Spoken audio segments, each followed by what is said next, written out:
Bunch of governors who said if we keep getting the taxes low, the economy will get better. They did. And here's the thing you ought to take your pencil out and write down. If you cut your tax rates from 19.8 to 5.95, over 25 years, how much do your tax receipts go up or down? Now, a good liberal will tell you that they'll go way down. And he will be dead wrong. They went up 350%.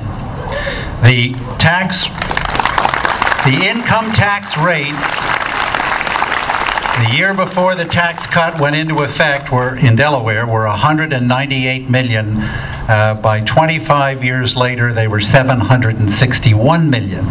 So just remember to tell your kids, when the rates go down, the revenue goes up.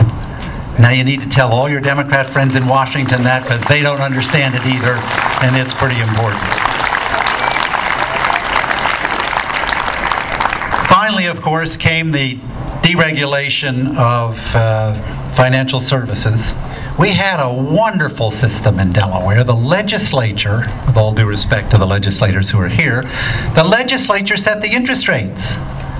So if they set an interest rate at 3.5% and the markets around the country began taking the interest rates up, all of a sudden the banks would call and say, sorry, the interest rates are 3.9 now and we can't give any loans because we can't get up to 3.9. So the legislature would have a furious argument about it. They'd raise it. And that happened again and again. We thought, look, let's get back to the market. Let's let people decide. Let's let the banks get involved in this. And so we passed the Financial Center Development Act that freed up the banking industry, and that brought us 35 new banks opening business in Delaware. 43,000 new jobs were created. So that's the kind of thing Washington ought to be doing instead of what they are doing. So that's enough Delaware history. But the point is that America's government needs to change its course and get back to the kind of thinking we had when Ronald Reagan was president, when all of us thought that the economy was going away. Get away from big government. Get away from control. Get away from telling people what they have to do, what the prices have to be, what the higher taxes are going to be, and let's get back to a market economy. Instead of doing more spending and raising taxes, let's balance the budget in Washington. I don't know if we're going to live long enough to see that, but that would be a very, very good thing to do. And most important, get the federal government out of the business of running everything. That is very, very important. One example is the health care bill we just briefly talked about. The government's going to run it now, and they, rather than your doctor, are going to make the decisions that really matter. But there's another example that's coming shortly, and that's the Waxman-Markey bill. And that is a bill that wants to empower America to take over the energy business and the business. It passed the House of Representatives by about 5 votes, the same amount that passed the health care bill. But when you look at the bill and see what it contains, I'm going to give you a short list of what it regulates.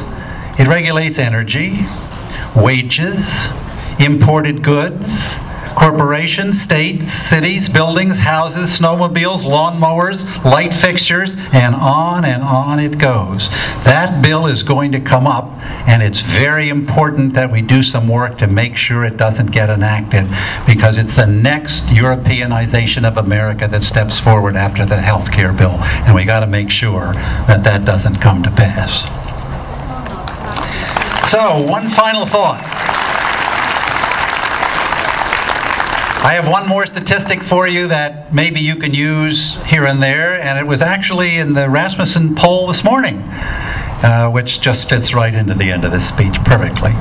The Rasmussen poll shows that before the 2008 elections, the American people trusted Democrats on tax policy, 46% to 44%. The Democratic Party had a 2% advantage. Today, Republicans are trusted over Democrats on tax policies 52 to 34%. That is real progress. And that says to me, finally, that the Tea Party made that happen.